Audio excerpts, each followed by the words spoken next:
नमस्कार, आपण पाहत आहात बहुजन हिताय न्यूज, जनसामान्यांचा बुलंद आवाज।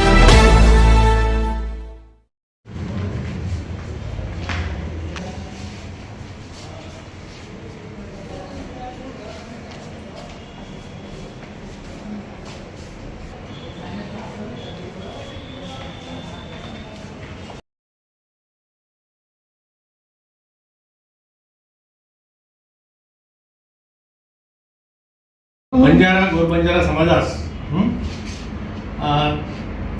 हैदराबाद गॅजेट प्रमाणे जसं मराठा समाजाला आता दिलं आरक्षण, तसंच हैदराबाद गॅजेटमध्ये बंजारा समाज हा आदिवासी समाज आहे आणि या आदिवासी समाजाला याच्यामध्ये महाराष्ट्रामध्ये एसटी मध्ये या प्रवर्गात समावेश करण्यात यावा, ही आमची प्रमुख मागणी आहे।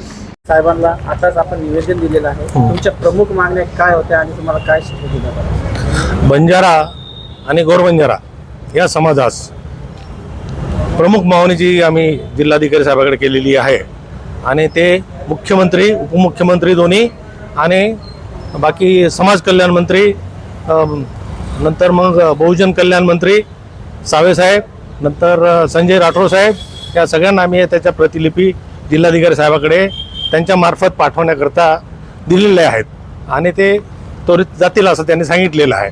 तर याबाबत हैदराबाद गॅजेटप्रमाणे अनुसूचित जमातीमध्ये बंजारा आणि गोरबंजारा समाजास हैदराबाद गॅजेटप्रमाणे जसं मराठा समाजाला आता दिलं त्या गॅजेटप्रमाणे कुणबी ओबीसीमध्ये रिझर्वेशन दिलं, तसंच त्याच प्रकारचं रिझर्वेशन आमच्या समाजात बंजारा आणि गोरबंजारा समाज हा बंजारा हैदराबाद गॅजेटमध्ये ऑलरेडी मेन्शन आहे आदिवासी म्हणून। बऱ्याच दिवसापासूनची मागणी आहे, स्वातंत्र्यपूर्व काळापासून मागणी आहे बंजारा समाजाची, महाराष्ट्रातल्या पूर्ण बंजारा आणि गोरबंजारा समाजाची, परंतु अद्यापर्यंत ती मागणी पूर्ण झालेली नाही। तर या निमित्ताने आता पुन्हा आम्ही याद्वारे आंदोलनं वगैरे करून आणि बाकीचे सगळे किंवा कोर्टामध्ये जाण्याची जरी तयारी हे झाली समजा, तरी आम्ही कोर्टामध्ये सुद्धा सर्वोच्च न्यायालयात किंवा हायकोर्टामध्ये जाण्याची आमची तयारी आहे आणि त्याप्रमाणे आम्ही हे एसटीचं रिझर्वेशन जे आहे हैदराबाद गॅजेटप्रमाणे मिळायला, बंजारा आणि गोरबंजारा समाजाला मिळायला पाहिजे अशी आमची प्रमुख मागणी असं आहे। तर याबाबत सरकारने गांभीर्याने सगळ्या गोष्टी लक्षात घेऊन आमच्या निवेदनाचा पुरेपूर विचार करून त्वरित पावले उचलावीत, नसता आम्हाला आंदोलनाशिवाय पर्याय राहणार नाही। काही ठिकाणी आपल्या महाराष्ट्र वगळता इतर राज्यामध्ये एसटी प्रवर्गामध्ये मोडला जातो गोरबंजारा समाज, याकडे तुम्ही कसं बघता? तिकडे आंध्रा, तेलंगणा, नंतर मग कर्नाटकामध्ये एसटी समाजामध्ये आहे आणि आंध्रा तेलंगणामध्ये एस टीमध्ये आहे अनुसूचित जमातीमध्ये, कर्नाटकमध्ये एस सीमध्ये अनुसूचित जातीमध्ये आहे। तर बऱ्याचशा बहुतांश राज्यामध्ये एस सी एस टीमध्ये हा समाज विखुरलेला आहे किंवा त्यामध्ये त्या प्रवर्गामध्ये त्यांना रिझर्वेशन तिथं दिलेलं आहे त्या राज्यामध्ये। परंतु एकमेव हे महाराष्ट्र राज्य आहे की जे पिछाडीवर आहे, जी बंजारा समाजाची तांडा संस्कृती आहे, त्या तांडा संस्कृतीमध्ये सगळे सामाजिक, आर्थिक किंवा बाकीचे ज्या गोष्टी आहेत, शैक्षणिक, या बाबतीत अजूनही समाज एकदम मागासलेला आहे।